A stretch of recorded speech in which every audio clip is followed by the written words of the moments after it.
আমি ঘুমিয়েছিলাম বিকালবেলা ঘুম থেকে উঠলাম, স্বপ্নে দেখলাম, আমার মনে পড়ল আমার শরীরটা ভালো লাগছে না, এখন আমি ঘুম থেকে উঠবো। হ্যাঁ, ঘুম থেকে উঠিয়ে পড়লাম, চোখ ডলতে ডলতে ঘুম ভাঙছে না। ঘুমান্ত ক্লান্ত, আমি খুবই ক্লান্ত। তারপর পড়লাম চোখে চশমা। তারপরে কি করা যায় ভাবা যায়, মাথাটা খুব ব্যথা করছে। বিকালবেলা ভালো লাগছে না, ঘুম থেকে উঠে চলে এলাম ড্রয়িং রুমে আসার পর আমি কি করতে পারি? এরপর কি রং ঢং করে দাঁড়ালাম, ভালো লাগছে না, মাথা ঝিমঝিম করছে।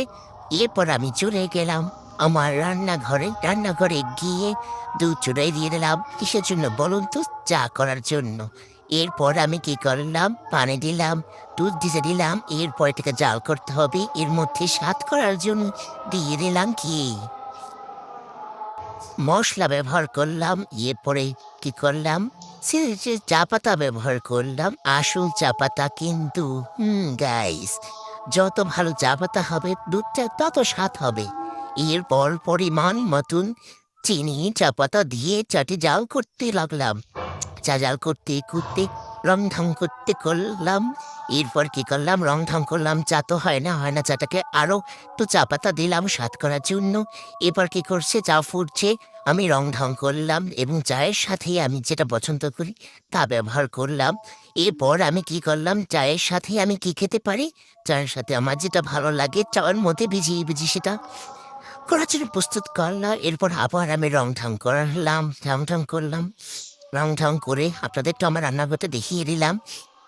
হ্যাঁ গাইস, এরপর আমি কি করতে পারি, এরপরে আমি চাটা আবার দেখলাম, চাটা আবার আহ, উঠলেই না পড়ে যাই। এর জন্য আবার চাটাকে নাড়াচাড়া করলাম। দেখুন গাইস, আমার হাতের স্পেশাল চা। দেখুন, এটার নাম কি চা। এই চা খেলে শরীর মন সব সুস্থ হয়ে যায়। আপনি মাথা ব্যথা করছে, কোনোভাবে ওষুধ থেকে কমছে না, না বা খাচ্ছেন, ডপিয়াল খাচ্ছেন, তাও আপনার মাথা ব্যথা কমছে না, চলে আসুন আমার চা খেতে। চা খেলে আপনার মেয়েদের মধ্যে মাথা ব্যথা ভালো হয়ে যাবে। যা আপনার ওষুধে কাজ না করে, তা আমার এই দুধ চায় আপনার মাথা ব্যথা কমে যাবে। সো মাথা ব্যথার মেন ওষুধ কি, 1 কাপ কড়া করে দুধ চা খাবেন। এরপরে কি করবেন, একটু বিশ্রাম নেবেন, দেখবেন আপনার মাথা ব্যথা কমে যাবে। চাটা একটু সময় ধরে জাল দিতে হবে, চায়ের কালারটা ভালো আসবে। অনেকে মনে করে চা দিলাম চলে উঠিয়ে বললাম, তার চা ভালো কালার আসবে না।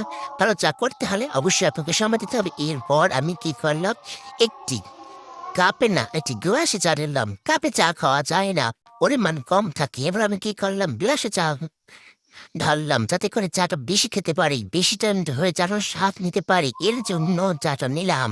নেওয়ার পর আপনাদের দেখালাম আমার হাতে সেই স্পেশাল দুধ চা, যা দেখলে মন মাইন্ড সব ফ্রেশ হয়ে যায় গাইস। এটি একটি শান্তি, যেটি আপনি হয়তোবা আপনি 20 টাকা থেকেও পাবেন না, সেটি আপনি এই 1 কাপ চায়ের সাথে পেতে পারেন। ওয়াও, সেই এটা একবার খেলে বারবার খেতে ইচ্ছা করে গাইস। যারা এখনই দুধ চা খান তারা এখনই দুধ চা খেয়ে ফেলুন। আর বিশেষ করে আমার হাতে সেই দুধ চা, সেই স্বাদ। এরপরে আমি চলে এসলাম কোথায়, আমার ডাইনিং টেবিলে বসে চা খাওয়া শুরু করে দিলাম। ওফ, সেই স্বাদ তো, এত স্বাদ কেন আমার হাতের চা? নো, চা আমার সবসময় পছন্দ। সেটা আমি দোকানে খাই, আমার নিজের হাতে খাই, তবে আমি নিজের হাতে খুব ভালো করে বেড়ান। হাফিজ।